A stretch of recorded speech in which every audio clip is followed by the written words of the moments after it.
एक छोटे से गांव में रवि नाम का एक लड़का रहता था। वह बहुत ही दयालु और ईमानदार लड़का था। उसके माता पिता किसान थे और वह मेहनत से अपनी रोजी रोटी कमाते थे। राहुल को जानवरों से बहुत ज़्यादा लगाव था, खासकर बकरियों से। लेकिन उसके माता पिता इतने गरीब थे कि उसे वे एक बकरी भी नहीं दिला सकते थे।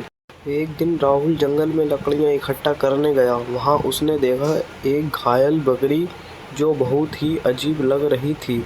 उसके शरीर से हल्की नीली चमक निकल रही थी और उसकी आंखें किसी रक्त की तरह चमक रही थी। राहुल को समझ नहीं आया कि यह कैसी बकरी है, लेकिन उसकी दयालुता ने उसे मजबूर कर दिया कि वह उसकी देखभाल करे।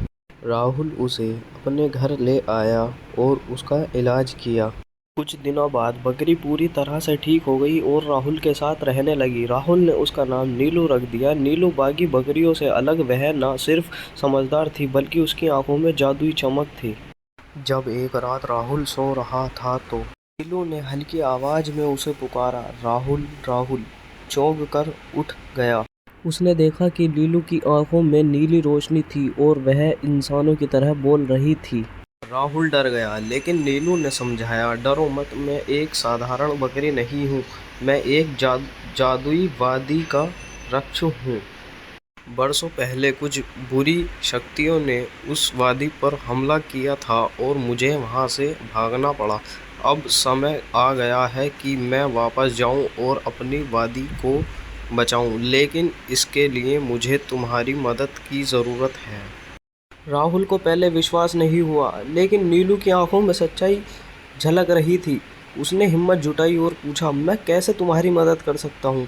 नीलू ने जवाब दिया, तुम्हें मेरे साथ सुनहरी वादी चलना होगा। वहाँ हमें जादुई पत्थर ढूंढने होंगे जो हमारी शक्तियों को पुनः प्राप्त करने में मदद करेंगे।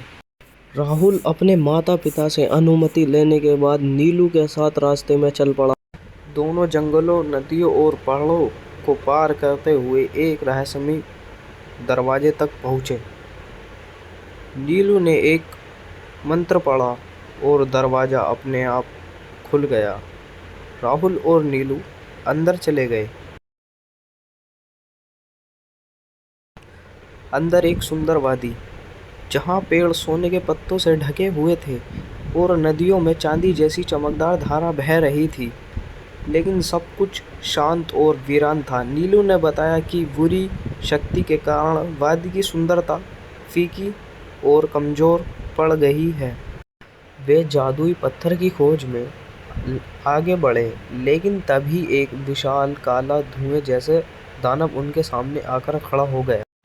उसकी लाल आंखों और डरावनी हंसी से राहुल घबरा गया।